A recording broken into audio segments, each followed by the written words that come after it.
Today, we are going to do a Q&A. Would you vlog the pregnancy to birth? Putting a camera on you while you're in labor. No! You'll learn about the genetics of the baby and the gender. How does this influence our future content? How many babies do you want? 5. 5? The basketball team? With the recent announcement that we made, we know you guys may have some questions about the pregnancy, the baby, and our future travel content. That's why we collected your questions on Instagram, YouTube, and we're going to answer it all here. And also, instead of doing the usual sit-down video, we've decided to go to one of our favorite places here in Vancouver, Deep Cove. So this is how it's gonna go. We've collected all of your questions from Instagram and YouTube and tried our best to categorize them into their certain topics. So we're gonna be answering questions about the baby and the pregnancy and maybe some fertility questions afterwards. The ones that don't have any specific topic or not categorized in one category, we've tried to collect them all and put them in one before answering some questions about our future travel and content.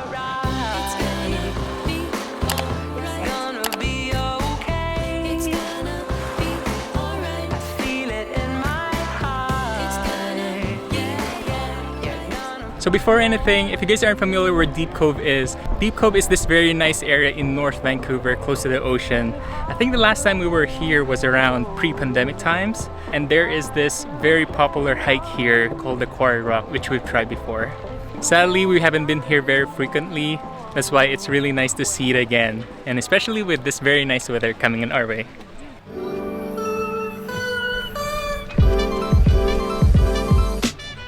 So the first category of questions is mostly asking how I am. First of all, thank you for asking, and thank you for everyone that sent their regards and congratulations to us. I'm doing great. I'm just sleepy and tired most of the time. I think I need 3 to 5 naps in a day. And also, it's my first time experiencing getting hungry every hour, but then I have like a really small appetite, so I get full quite easily. As for the weird cravings, I remember asking Nat to find me a burger, but not just any burger, a greasy burger where you bite and there's like cheese falling off. Good thing there's Mr. Beast Burger here in Canada. Not an ad. It's just we ordered Mr. Beast Burger from DoorDash. And also a very creamy carbonara where you can slurp all the cheese. And I think one odd one was a boiled peanut, which I needed to find somewhere, maybe from an Asian store. Which is a very popular street food in the Philippines.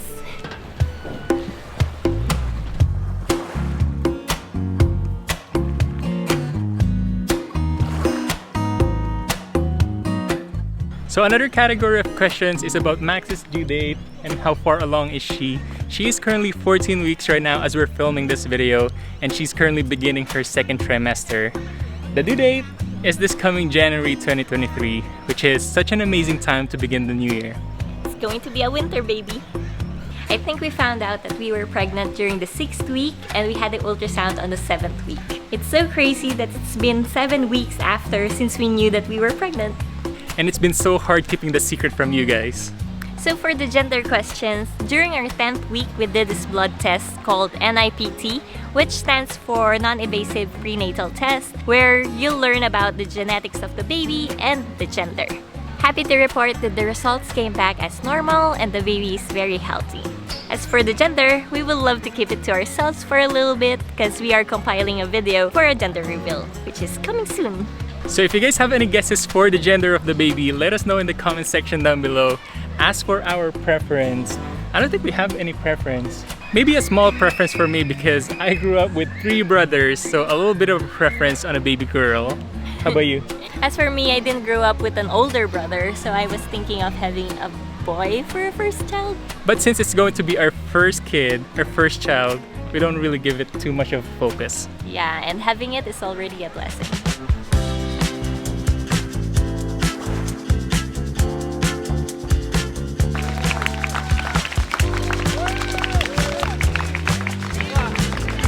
It turns out here in Deep Cove, there's a little bit of a marathon happening. I think it's called Ninakar, which is a 50-kilometer marathon that happens only once a year. No wonder Deep Cove is really packed today because everyone is here in the beach cheering on the finishers. Peter Giesen from Vancouver. So, in terms of names, we actually waited for the NIPT results to come back so we know the gender of the baby before picking names. We have a little bit of an idea on what we want for the names, but nothing is quite final yet. we'll let you guys know.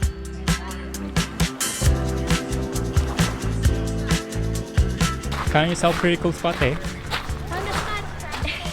We actually had a hard time picking out names because it's like a big responsibility thinking of the baby's name, which a baby's going to use coming out to this world. Where is he? We were just there a while ago. The tide has gone up. The place we were standing this morning is already underwater. That was fast.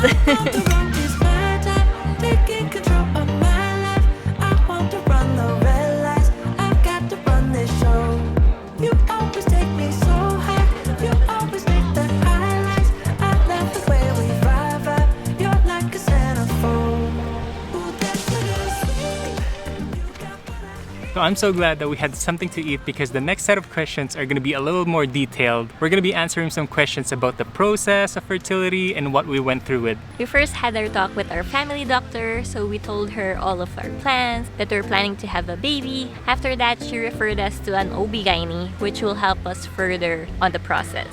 So the first step that the OB-GYN did was to regulate my period because I was irregular back then. So she gave me some prescription to help regulate my period. I've also used a lot of ovulation strips. If you guys aren't familiar, it's just a small strips so you can keep track on which day you are ovulating. So after some checkups and blood work, we found out that even though I'm ovulating, the egg is not releasing. One thing I remember specifically on that is she told us that the eggs are fine and in good quality. It's just not going down. They're just sitting there. And they're just sitting up there in the ovary. So from that point, she referred us to a fertility clinic.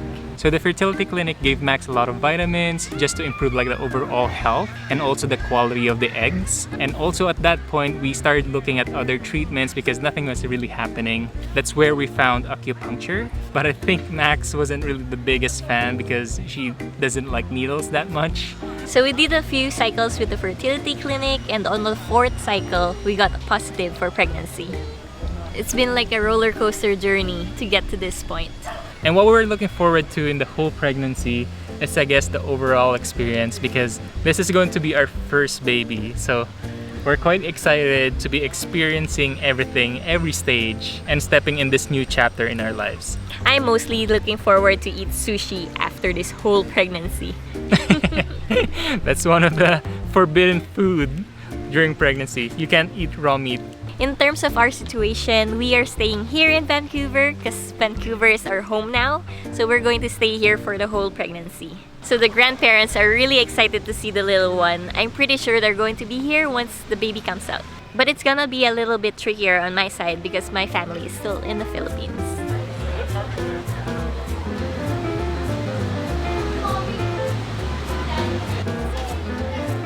So we still have a few sets of questions left, but we thought of getting some ice cream to finish it off. Some desserts. Guys, check out this view. Not a bad place to eat the ice cream. Okay, so we were thinking, while eating ice cream, we are going to be discussing some of the questions that didn't really fit into a certain category or topic. And we were thinking of doing a rapid fire question. So, first question for you, would you vlog the pregnancy to birth? How is that? Putting a camera on you while you're in labor. No! I don't think we can vlog that thing. Okay, maybe. We'll work it out. Maybe work it out into a story or something. Yeah. Don't expect me to vlog while I'm doing the pushing. Alright, next one. How many babies do you want? 5. What? A basketball team? I think for me, I think I'm okay with 2 or 3. More than 1 is good enough. Yeah. Next, what do you do for a living? So myself, I'm a software engineer. And you? I work as an admin in a Crown Corporation. And lastly, what advice would you give to those traveling as a couple for the first time? Do your planning, save up. We both love traveling, so everything just works out. You would want to do those activities, especially trying out some new food. And I think it's also nice because you get to know your partner more, which is the strengths and weaknesses. Like, I'm good at planning and Nat is good at navigating. So when we travel, it works well for both of us.